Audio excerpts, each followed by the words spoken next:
যে আমাদের অন্ডকোষ নিয়ে অনেক কথা, যে কি অন্ডকোষে কি কি ত্রুটি হইতে পারে, কি কি রোগ হইতে পারে। মনে রাখবেন আপনার অন্ডকোষে কমন কিছু রোগ হয়, যেমন এক শিরা রোগ বলেন আপনারা, একটা বড় একটা ছোট।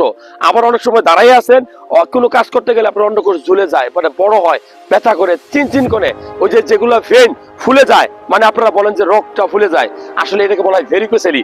এই ভেরিকোসেলি হলে অনেক সময় বাবা হইতে গেলে কষ্ট হয়, কারণ কি শুক্রাণুর কোয়ালিটি নষ্ট হয়, অনেকক্ষণ রক্ত জমে বাদে এই সময় যে শুক্রাণুগুলো তৈরি হয় এগুলা সবগুলা ভালো কোয়ালিটি থাকে না।